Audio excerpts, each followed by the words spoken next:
Hello and welcome to our How to Play series for the Elder Scrolls, Betrayal of the Second Era. In this video we'll be discussing character creation. To begin, you'll grab one of the 4 character mats. These all function the same, so feel free to grab whichever one you'd like. Next, you'll be selecting your character's race. There are 2 double-sided cards of each race so that any play group can have up to 2 players of the same race. The main things to consider when selecting your race are their starting stats and their once per battle abilities. Once you've selected your race, pick your preferred side. There are no mechanical differences between the front or back of a race card, so make sure to pick whichever one looks the best to you. Place the race sheet beside your character mat. For this video, we'll be building 2 characters. Player 1, let's call them Garbin, has chosen to play as a High Elf, while Player 2, let's call them Darbin, has chosen to play as a Nord. Now you'll be setting up your character mat. Grab a set of these 4 circular tokens for each person playing. Each player should also grab 4 of these little sword pegs. This token represents your health. Flip it to either 4 or 5 depending on your race's starting health.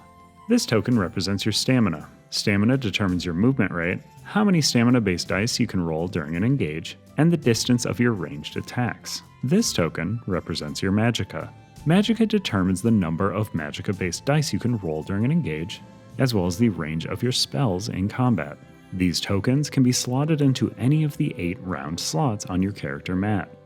Your starting health stat is contained within the number on that chip, but you'll notice that your stamina and magicka attributes are blank. Once you've slotted these 2 stats, you'll place a number of matching square tokens next to the stat equal to your race's starting stats. Here's an example of a playmat with these starting stats slotted. Keep in mind that your starting health stat is contained within the chip and therefore doesn't need any square tokens placed next to it to begin. Next, we're going to be talking about your character's combat skill. First, you'll place your combat skill token. Place a number of combat skill dice equal to your character's starting combat next to this token. These dice represent your character's general combat proficiency in a variety of battle forms. These dice can be rolled in combat as attacks or defense depending on your battle form, which I'll explain in a moment. Give each player a combat skill sheet to keep next to their player mat. Next, we'll talk about your character's cooldown stat.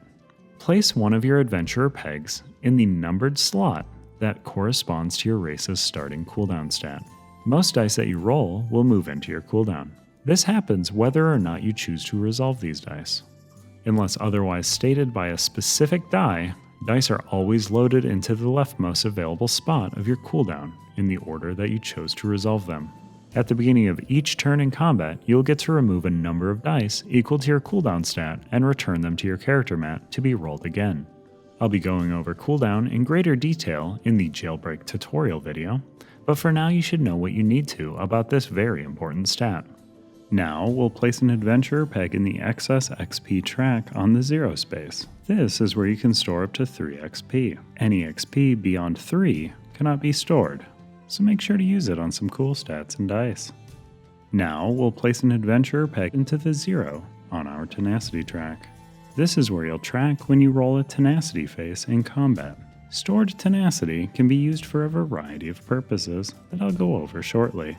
You can store up to 5 Tenacity at any given time during your play session. Once you've finished slotting these, you'll be choosing a starting skill.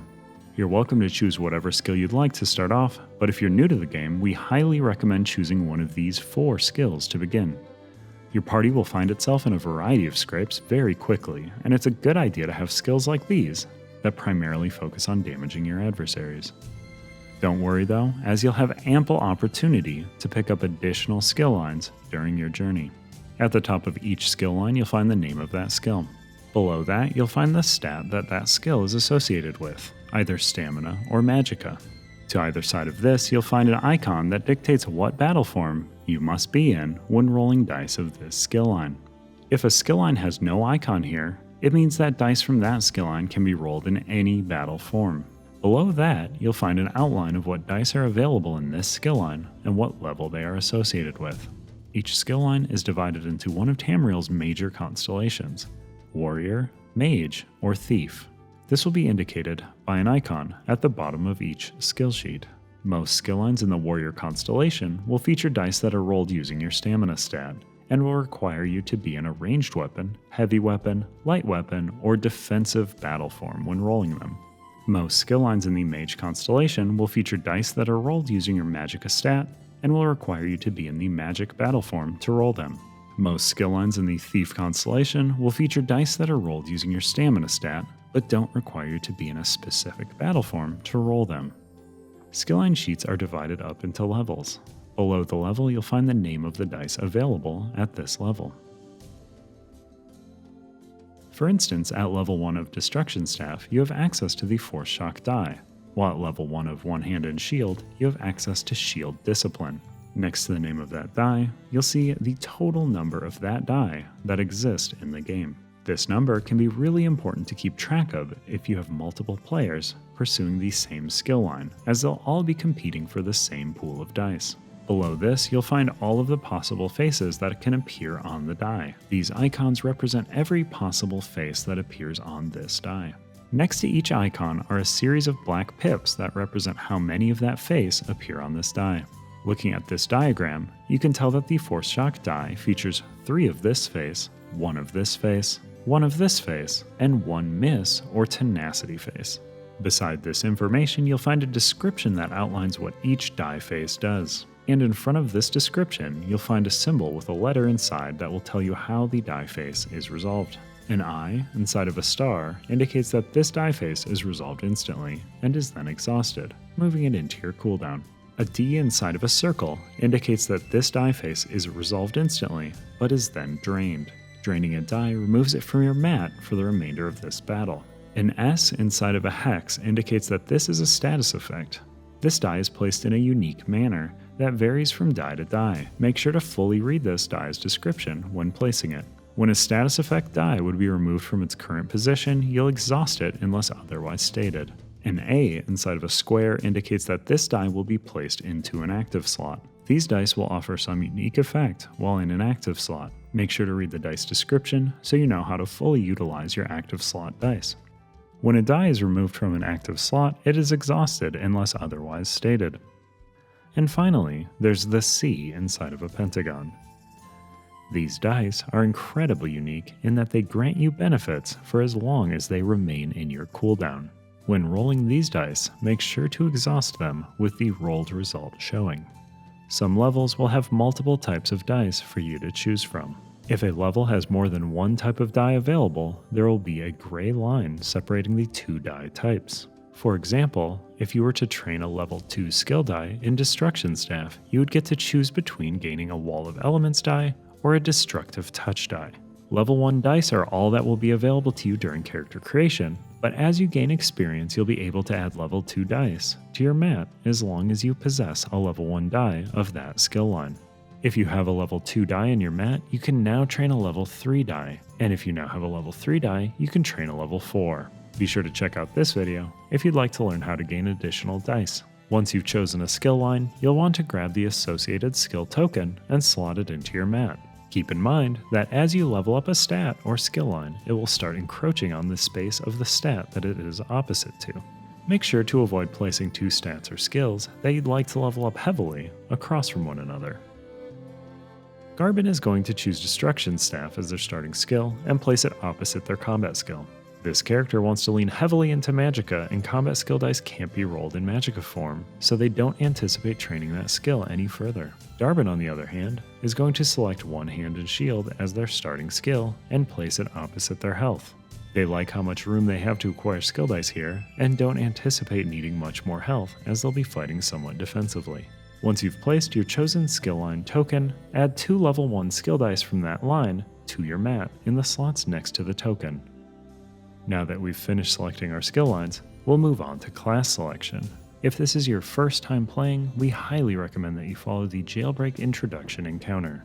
If you choose to do so, you'll skip class selection at this time. You can find the full Jailbreak Introduction encounter outlined in the rulebook, starting on page 92. If you want to follow along as we break Garbin and Darbin out of prison, be sure to check out this video, How to Break Out of Jail. If you'd prefer to skip the Jailbreak Introduction encounter, you can simply choose one of the available class options. Your class will grant you a whole slew of additional abilities that will likely inform your character's build heavily. Once you've begun your quest, you will not be able to change your class, so make sure to choose wisely. There's only one of each class sheet in the game, so no party can have more than one member in a given class. Make sure that you're consulting the novice side of the class sheets when you're making your selection. Class sheets can be broken down as follows. Up top, you'll find the name of the class. Below that, you'll see the word novice, which lets you know that you have not yet mastered your class. Next up, you'll see your class's upgrade condition. At any point during your quest, if you meet your class's upgrade requirement, you'll immediately flip it to the master side. Below this, you'll find the class's innate ability. This ability is a passive ongoing bonus that can be triggered at its specific timing. This ability has no cost beyond what is outlined in its text. For instance, the Knight's innate ability has no cost, but to trigger it, someone in your party must take on a side quest. Next, you'll find all of your class's abilities that do have a cost. The numbers along the left side of the sheet are how much tenacity you'll be required to spend to activate the corresponding ability next to it. Remember that most dice in the game have a tenacity face that, when rolled, will be tracked in the bottom right area of your character mat. When you activate a tenacity ability, you'll move your peg down a number of spaces equal to the cost of the activated ability. These abilities can typically be activated only during your turn in combat, but it can vary. Make sure to read your abilities thoroughly for timing. Some of these abilities will have a symbol next to them, such as the Sorcerer's Unholy Knowledge. This is the battle form that your character must be in to activate this ability. If an ability has the word interrupt in front of it, you'll be able to activate it only during the specified timing. Abilities with enduring in front of them don't require you to spend any tenacity. Instead, these are passive effects that are active as long as your adventurer has the corresponding amount of tenacity. The ability is immediately lost if your tenacity dips below the required amount.